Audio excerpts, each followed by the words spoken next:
Good morning विद्यार्थी मित्रों, श्री स्वामिनारायण विद्यापीठ रापर परिवार तरफ थी फरी एक बार हूँ आप सर्व विद्यार्थियों हार्दिक स्वागत करूँ छूँ।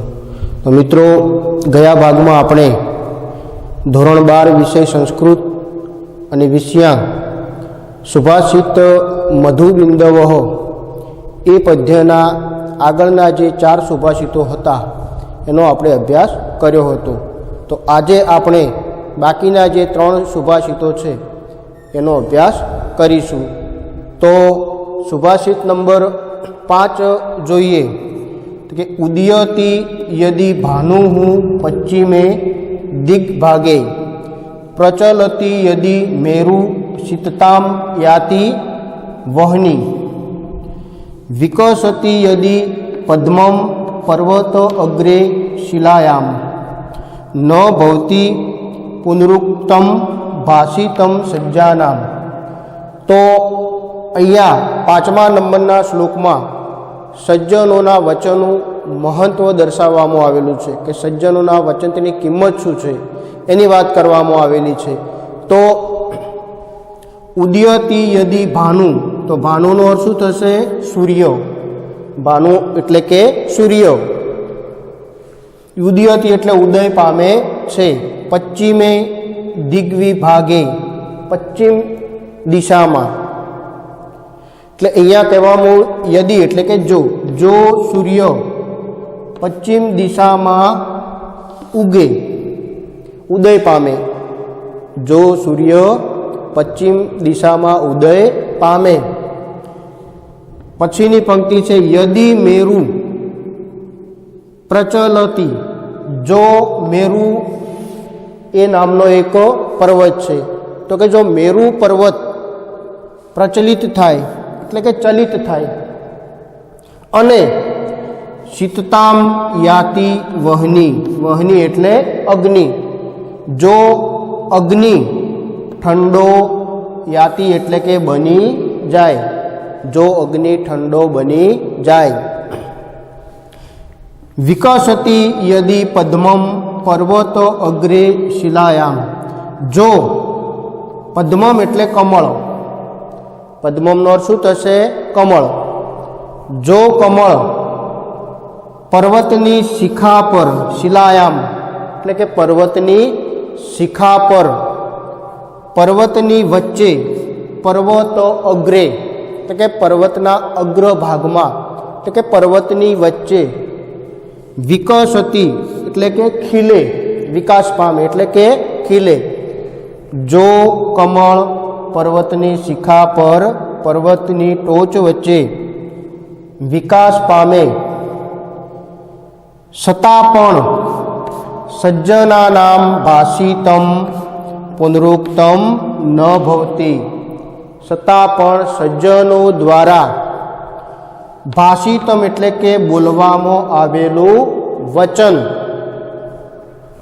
पुनरुक्तम न भवति, पुनरुक्ति पामतु नथी। એટલે અહીંયા આ સુભાષિતમાં સજ્જનોના વચનનું મહત્વ દર્શાવવામાં આવેલું છે। અહીંયા કવિ કહેવા માગે છે કે કદાચ સૂર્ય છે એ હંમેશા પૂર્વ દિશામાં ઉગતો હોય છે, છતાં પણ જો સૂર્ય કદાચ પશ્ચિમ દિશામાં ઉગે અને મેરુ પર્વત છે એ કેવો પર્વત છે? એકદમ સ્થિર પર્વત છે, અચળ છે, છતાંય જો એ ચલિત થાય, અગ્નિ પણ ઠંડો બની જાય અને કમળ એ હંમેશા સરોવરમાં ખીલતું હોય છે, છતાં પણ જો કમળ છે તે પર્વતની ટોચ પર, પર્વતની વચ્ચે ખીલે, છતાં પણ સજ્જનો છે, સજ્જન પુરુષો છે, એમના દ્વારા બોલાયેલું જે વચન છે એ ક્યારેય પુનરુક્તિ પામતું નથી। એટલે કે સજ્જનો એકવાર બોલી ગયા પછી એને નિભાવતા હોય છે। આપણે 10મા ધોરણમાં પણ એક શ્લોક હતો કે સજ્જનો હંમેશા કેવા હોય છે? કોમળ। અને એ રમત રમતમાં પણ ક્યારેક કોઈને વચન આપી દીધું હોય તો એ રમત લેખમાં આપેલું વચન પણ પાળતા હોય છે. એમનું વચન પથ્થર પર લખાયેલા લેખ સમાન હોય છે. પથ્થર પર આપણે કંઈક લખ્યું હોય તો એને ભૂસવું એ કઠિન છે, એ જલ્દી ભૂસાય નહીં. પણ પાણી ઉપર અક્ષરો લખાયા હોય તો એ ક્ષણિક હોય છે. એટલે કે દુર્જનો એ એમનું વચનો કેવું હોય છે? પાણી પર લખાયેલા લેખ જેવું. પણ સજ્જનોનું લખાણ હંમેશા એ બોલાયેલા વચન છે એ પથ્થર પર લખાયેલા લેખ સમાન હોય છે. તો આવા સજ્જનો છે એ એકવાર પોતાના મુખેથી કોઈને વચન આપે અથવા જે વચન નીકળે એ વચનને કોઈ પણ ભોગે, સુખ હોય કે દુઃખ હોય, ગમે તે થાય પણ એ ભોગવતા એને નિભાવતા હોય છે. એટલે તો આપણે રામના વંશ માટે પણ કહ્યું છે કે રઘુકુળ રીતિ સદા ચલી આઈ, પ્રાણ જાય પણ વચન ન જાય. તો આમ રઘુકુળના વંશમાં રામે પણ પોતાના વૃદ્ધ પિતાના વચન ખાતર 14 વર્ષનો વનવાસ વેઠવો પડ્યો હતો. એક વચન ખાતર એકવાર વચન નીકળી ગયું પછી એને એ નિભાવવાની રીતિ હતી રઘુકુળ વંશમાં. એ પ્રમાણે હરિચંદ્ર જે હતા, હરિચંદ્ર એમને પણ સત્યનું પાલન કરવા માટે ઘણી બધી કષ્ટીઓ ભોગવવી પડી હતી. એટલે કે દુઃખ વેઠવું પડ્યું હતું, છતાંય પણ એ પોતાના વચનમાંથી એ એકદમ અડગ હતા. એટલે અહીંયા સજ્જનોના વચનની કિંમતનું મહત્ત્વ દર્શાવ્યું છે કે સજ્જનો એકવાર બોલી ગયા પછી એ ફરી જતા નથી. એટલે અહીંયા જે ઉદાહરણ આપેલા છે, જે ઉદાહરણો દ્વારા કવિ કહે છે કે સૂર્ય હંમેશા પૂર્વ દિશામાં ઉગે, છતાં જો પશ્ચિમ દિશામાં ઉગે અને જે મેરુ પર્વત છે એ ક્યારેય ચલિત ન થાય છતાં પણ એ ચલિત થાય.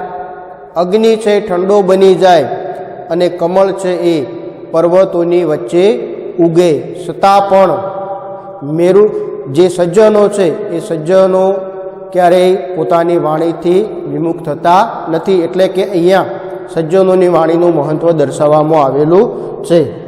તો એના પછીનો જે શ્લોક છે, કહો ત્વમ શૂલી મૃગયઃ વિસર્જમ નીલકંઠઃ પ્રિયે અહમ કેકામ એકામ પુરુ પશુપતિ ન એવ દ્રષ્ટે વિષાણે સ્થાણુ મુગ્ધે ન વદતી તરુ જીર્વી તે સહ શિવાયા ગચ્છાટવ્યામ ઇતિ હતવચાહ પાતુમ વહ ચંદ્રચૂડઃ. તો અહીંયા જે 6 નંબરનો શ્લોક આપેલો છે, એટલે કે સુભાષિત આપેલો છે, એમાં શિવ અને પાર્વતીનો મનોહર સંવાદ આપેલો છે.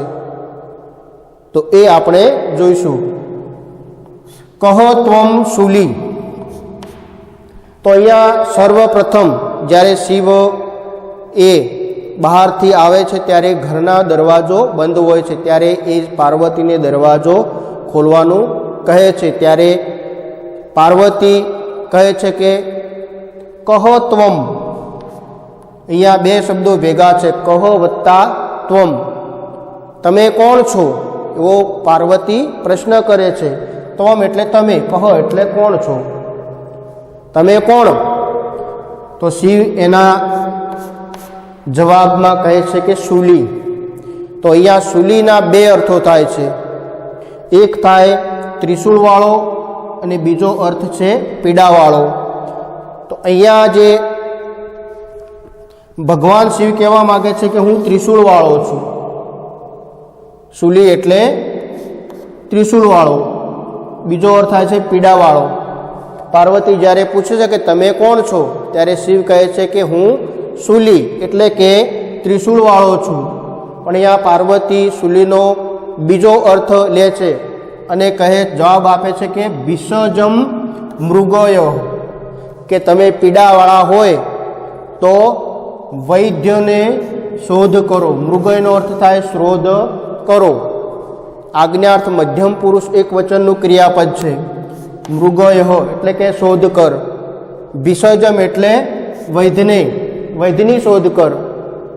અહીંયા પાર્વતી પ્રશ્ન પૂછે છે કે તમે કોણ છો, ત્યારે શિવ કહે છે કે હું શૂલી એટલે કે ત્રિશૂળવાળો છું. પણ અહીંયા પાર્વતી શૂલીનો અર્થ પીડાવાળો એવો કાઢે છે અને કહે છે કે તમે શૂલી પીડાવાળા હોય તો ભિષજમ મૃગોયઃ, એટલે કે વૈદ્યની શોધ કર. તું પીડાવાળો હોય તો વૈદ્યની શોધ કર. ફરી પાછા શિવ પાર્વતીને કહે છે કે હે પ્રિયે અહમ નીલકંઠ, હે પ્રિયા હું નીલકંઠ છું. અહીંયા પણ બે શબ્દો ભેગા છે, પ્રિય વત્તા અહમ. અહમ એટલે હું અને પ્રિય એટલે પાર્વતીને સંબોધીને કહે છે કે હે પ્રિયા હું નીલકંઠ છું. તો નીલકંઠ શબ્દના પણ અહીંયા બે અર્થ થાય છે. ભગવાન શિવ માટે પણ નીલકંઠ, જ્યારે સમુદ્ર મંથન દ્વારા જે ઝેર મળ્યું હતું એને ભગવાને પોતાના કંઠમાં ધારણ કર્યું હતું, એટલે પોતાનો જે કંઠ હતો એ ભૂરા રંગનો જે ગળું બની જવાના કારણે તેમને નીલકંઠ તરીકે ઓળખવામાં આવે છે. તો નીલકંઠ શબ્દનો બીજો અર્થ થાય છે મોર, કારણ કે મોરનું ગળું પણ ભૂરા જાંબુડી રંગનું હોય છે, એટલે નીલકંઠ શબ્દના પણ બે અર્થ થાય છે. એક અર્થ થાય શિવ અને બીજો અર્થ થાય મયુર. એટલે અહીંયા પણ પાર્વતી નીલકંઠનો અર્થ મયુર સમજે છે, એટલે કહે છે કે કેકામ એકામ કુરુ. પાર્વતી કહે છે કે તમે મોર હોય તો એકામ કેકામ કુરુ. અહીંયા પણ બે શબ્દો ભેગા છે, એકામ વત્તા કેકામ. એકામ એટલે એક અને કેકામ એટલે ટહુકો અને કુરુ એટલે કર. એક ટહુકો કર. જો તું મોર હોય તો એક ટહુકો કર. પાછા શિવ કહે છે કે પશુપતિ, હું પશુ પ્રાણીઓનો પતિ છું. તો અહીંયા પણ પશુપતિ એટલે કે ભગવાન શિવ માટે પણ આ જે સર્વ સૃષ્ટિના જે પ્રાણીઓ છે એના પ્રાણનાથ એટલે કે ભગવાન શિવ ગણવામાં આવે છે. અને બીજો અર્થ થાય પશુપતિ એટલે કે વૃષભ એટલે કે આખલો. તો અહીંયા પણ પાર્વતી બીજો અર્થ લે છે અને પશુપતિનો અર્થ આખલો એવું સમજે છે અને કહે છે કે ન એવ દ્રષ્ટે વિષાણે. વિષાણે એટલે બે શિંગડાવાળા, બે શિંગડા. દ્રષ્ટે એટલે દેખાતા અને ન દ્રષ્ટે એટલે કે દેખાતા નથી. બે શિંગડા દેખાતા નથી. અહીંયા શિવ કહે છે કે હે પાર્વતી હું પશુપતિ છું. ત્યારે પશુપતિનો અર્થ પાર્વતી બીજો કાઢે છે. એક અર્થ થાય છે શિવ અને બીજો અર્થ થાય આખલો. તો અહીંયા પાર્વતી કહે છે કે તમે પ્રાણીઓના પતિ છો, એટલે કે આખલો હોય તો બે શિંગડા દેખાતા નથી. વિષાણે દ્રષ્ટે ન એવ. વિષાણે એટલે કે બે શિંગડા અને દ્રષ્ટે ન દ્રષ્ટે એટલે દેખાતા નથી. આગળ શિવ કહે છે કે સ્થાણુ. સ્થાણુ શબ્દના અર્થ પણ બે થાય છે. એક થાય શિવ માટે સ્થાણુ શબ્દ વપરાય છે કારણ કે શિવ એ સ્થિર છે, અચળ અને સ્થિર છે. સમાધિમાં જ્યારે શિવ બેઠા હોય ત્યારે એ એકદમ સ્થિર હોય છે, એટલે એ શિવ માટે પણ સ્થાણુ શબ્દનો પ્રયોગ થાય છે. અને બીજો અર્થ થાય છે કે જે વૃક્ષ છે એ શાખાઓ વગરનું જે વૃક્ષ હોય, વૃક્ષનું ઠૂંઠું, એના માટે પણ સ્થાણુ શબ્દનો પ્રયોગ થાય છે. એટલે અહીંયા પણ પાર્વતી સ્થાણુનો અર્થ વૃક્ષનું જે ઠૂંઠું છે, થડ, એવો અર્થ કાઢે છે અને કહે છે કે તરુ ન વદતી. વૃક્ષ બોલતું નથી. આગળ શિવ કહે છે કે હું સ્થાણુ છું.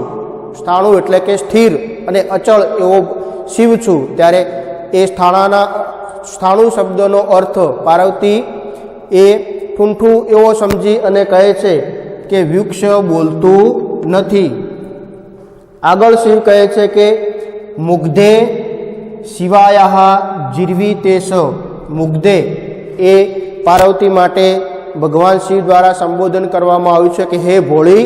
મુગ્ધે એટલે હે ભોળી, હું શિવાયા જીર્વી તેસ. હું શિવાનો પ્રાણનાથ છું. શિવાના અર્થ પણ બે થાય છે.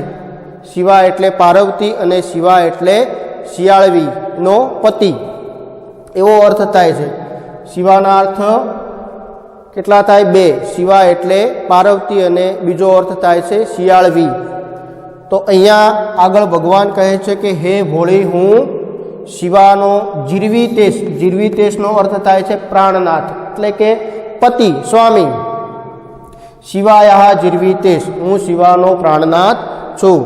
आगळ पार्वती एना जवाबोमां कहे छे गच्छ अटव्याम, जो तू शियाळवीनो पति होय तो जंगलमां जा। अटव्याम एटले जंगलमां अने गच्छ एटले जा। जो तू शियाळवीनो पति होय तो जंगलमां जा। इति हतवचाः पातु वह चंद्रचूडः। आम इति एटले के आम, आम हतवचाः एटले के जेना वचनो हणाया छे तेवा, एटले के जेमनी बोलती बंध करवामां आवी छे तेवा। अने चंद्रचूडः के जेनी जटाओमां चंद्र धारण करवामां थयेलो छे ते। भगवान शिव माटे आ नाम चंद्रचूड ए ज्यारे भगवान शिव समुद्र मंथन द्वारा पोताना गळामां जे विष हतुं एने कंठस्थ कर्युं त्यारे एना कारणे जे दाह उत्पन्न थयो अने एना माटे भगवाने पोताना मस्तक उपर एटले के पोतानी जटाओमां शिव चंद्रने धारण कर्यो एटले एमनुं नाम पड्युं चंद्रचूड। एटले आगळ कहे छे के इति हतवचा हा चंद्रचूड वह पातु, अहींया वह वत्ता चंद्रचूड, वह एटले तमारा सर्वनाम छे। आम जेमना वचनो हणायेला छे तेवा एटले के जेमनी बोलती बंध करवामां आवी छे तेवा, अने जेमनी जटाओमां चंद्र धारण थयेलो छे तेवा भगवान शिव। वह एटले तमारू, पातु एटले रक्षण करो, तमारू रक्षण करो। तो अहींया आ श्लोकमां कविए श्लेष अलंकारनो सुंदर प्रयोग करी अने शिव पार्वतीनो जे संवाद आप्यो छे ते खूब ज रमूजी छे। जे शिव ज्यारे प्रश्न करे छे त्यारे एना जवाबमां पार्वती जे अर्थ आपे जवाब आपे छे ए जवाबोना अर्थ बबे थता होवाथी अहींया श्लेष अलंकारनो प्रयोग थयेलो छे। तो एक वार फरी पाठनुं भाषांतर करी नाखुं के कह त्वम, तमे कोण छो? तो शूली, शूलीना अर्थ बे छे के एटले के त्रिशूळवाळो अने पीडावाळो। तो अहींया पार्वती समझे छे पीडावाळो त्यारे कहे छे के भिषजम शोध मृगयः एटले के वैधनी शोध कर। आगळ नीलकंठ प्रिये अहम, भगवान शिव कहे छे के हूँ हे प्रिया हूँ नीलकंठ छूं त्यारे पण पार्वती एनो बीजो अर्थ गाढ़े छे अने कहे छे के एकाम केकाम कुरु, एक टहूको कर। एना पछी शिव फरी पाछा कहे छे के हे प्रिया हूँ पशुपति छूं एटले के प्राणीओनो नाथ छूं।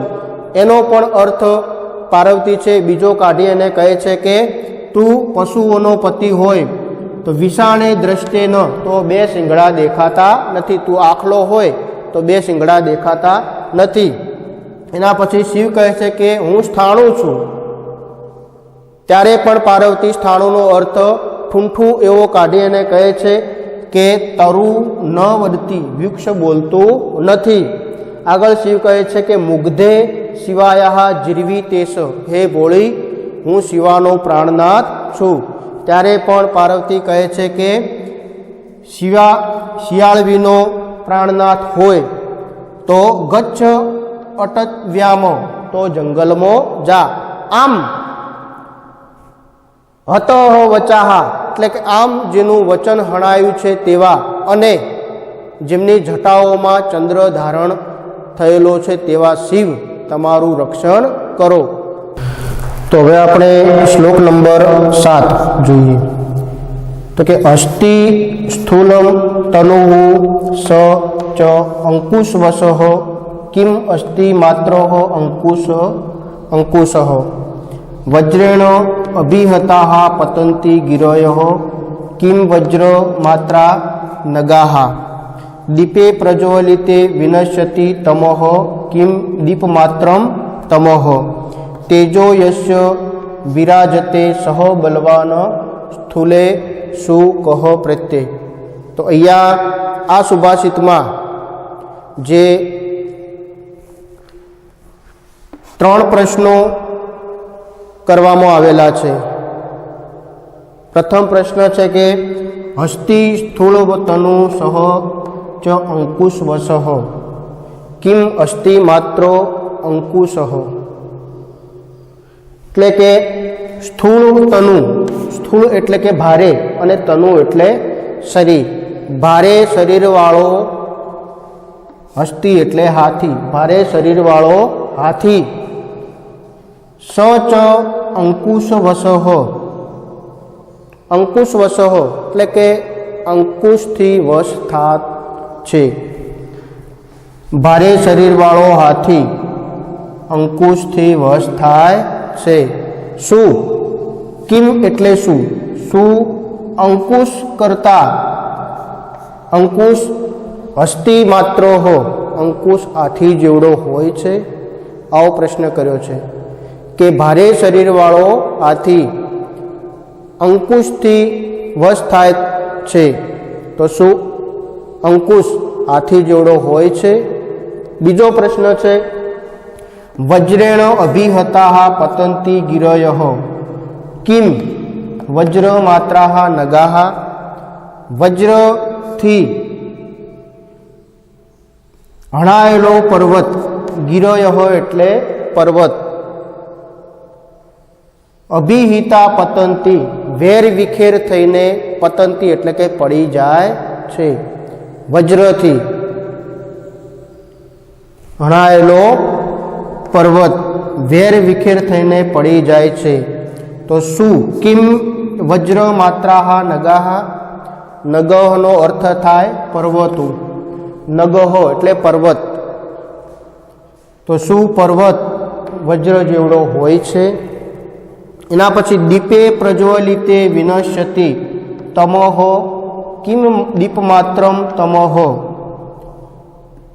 દીપક પ્રજ્વલિત થતા, દીપક એટલે દીવો, દીપક પ્રજ્વલિત થતા અંધકાર, તમઃ એટલે અંધકાર, વિનશ્યતિ અંધકારનો નાશ થાય છે, તો શું અંધકારઃ દીપમાત્રમ, શું અંધકારના વિસ્તાર કરતાં દીપકનો વિસ્તાર મોટો હોય છે, એટલે કે અંધકાર જેટલો દીવાની માત્રા હોય છે।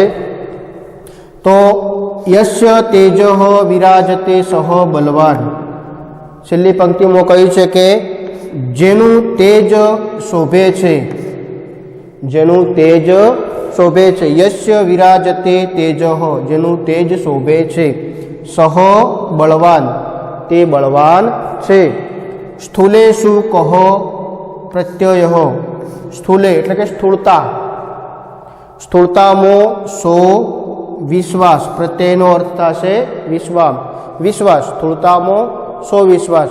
તો અહીંયા કવિ 3 ઉદાહરણો દ્વારા સમજાવ્યું છે કે એક ભારે શરીરવાળો હાથી એ એક નાનકડા અંકુશથી વશ થાય છે।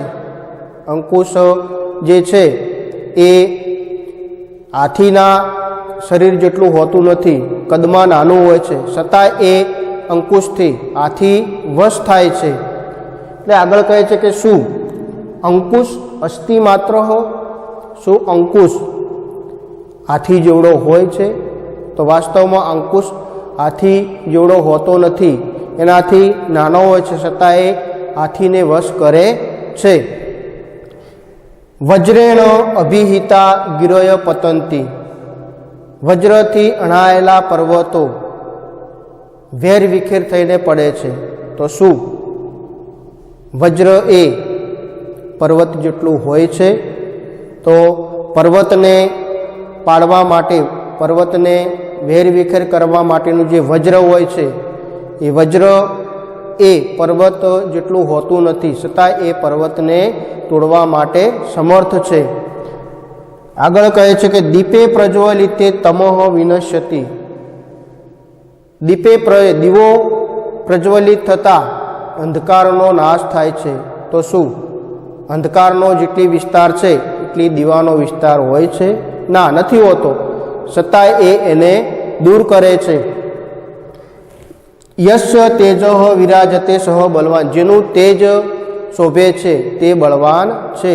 સ્થૂળતામાં શો વિશ્વાસ, એટલે કે અહીંયા કવિ કહેવા માગે છે કે આપણી એક માન્યતા છે કે કોઈ વસ્તુને આપણે વશમાં કરવી હોય તો એની એ વસ્તુ છે એનાથી એને મોટી વસ્તુની જરૂર ઊભી થાય છે, એવી આપણી જન સમાજમાં એક માન્યતા છે.